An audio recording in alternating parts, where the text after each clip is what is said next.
This video is going to be talking about our perception issues. So this last video, when we were teeing up the introduction, talking about some of the processing constraints that we have, and then how we perceive things. So sometimes you're going to notice here in these four issues, there's some mental framing that we've talked about in our foundation of behavioral finance that will influence some of our perceptions here.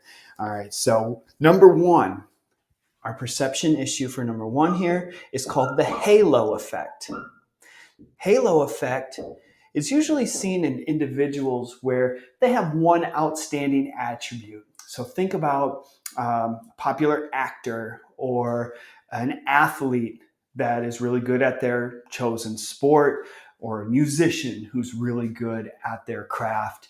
Now we have this one really strong attribute, but then what people do around this is someone likes that one attribute, they then add all other attributes to that person.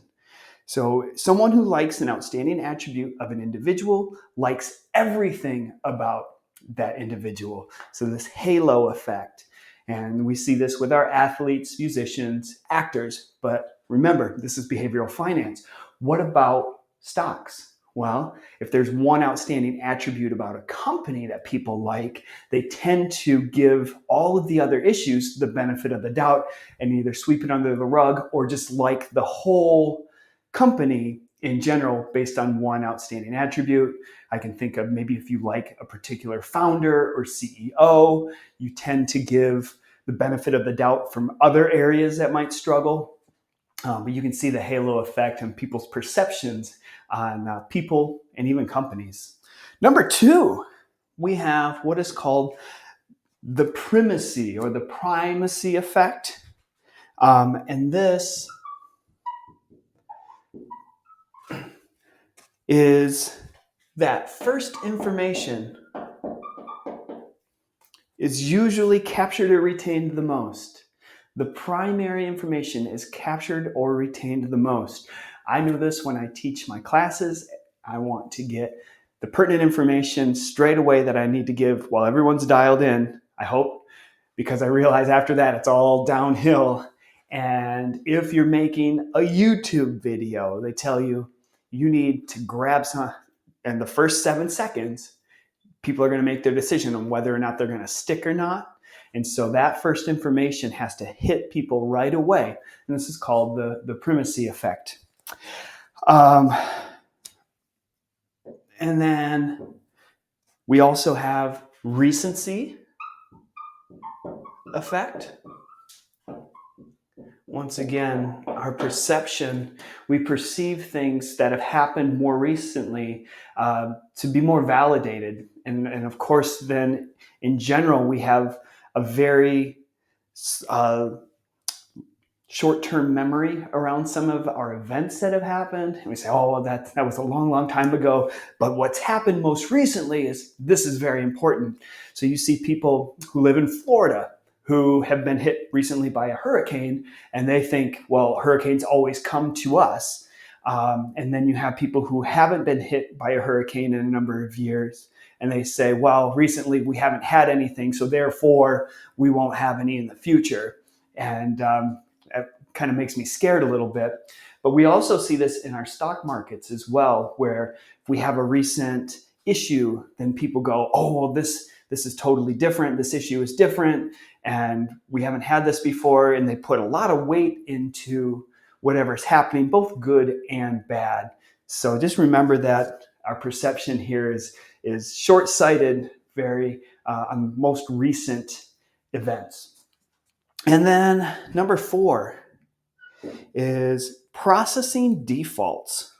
I'm going to write that here. Processing defaults. How we process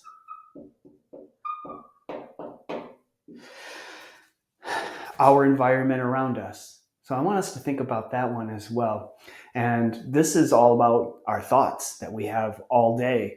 And there's mounting evidence that says, hey, if our thoughts kind of go toward a negative all the time, guess what happens in our world and in our lives? It turns negative. Conversely, if our thoughts are positive and stay uplifted, positive, with thankfulness, like all these things, like suddenly great things start happening. And so our processing defaults on how we process our environment, I want you to think about this. When it's a nice rainy day here, and good motivation to go inside and to do some videos. But when it is cold and rainy outside, what's our default on how we process this? Some of us might say, and this used to be me, is, oh, it's cold and rainy. Oh, it's going to be a bad day. I can't get out of bed. And so we just immediately process this based on an external factor. If it's sunny out, conversely, we go, oh, it's a beautiful day. I'm going to have a great day. Sunny out. What could go wrong?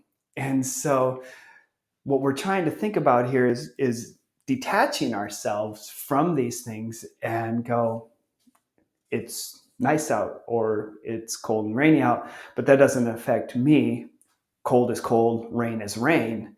And so that is hopefully helpful for somebody when we're thinking about, before we draw our conclusion on how we process things, to kind of detach ourselves from that.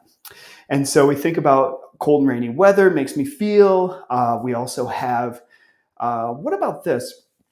Here in the United States, you usually see people that get overextended with new cars.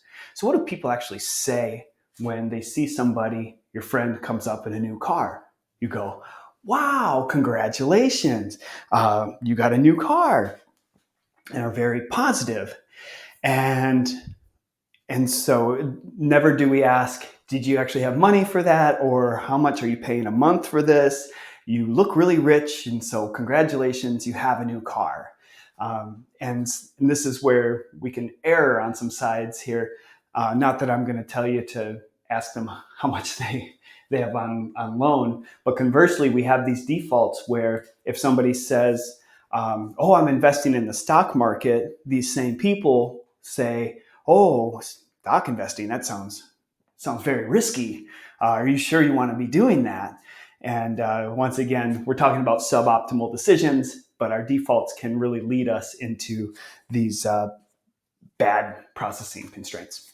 All right, so 4 effects here. I'll leave it alone. And when we come back, we get to jump into defining heuristics, defining biases, and then we're really jumping into the content. So we'll see you on that next video.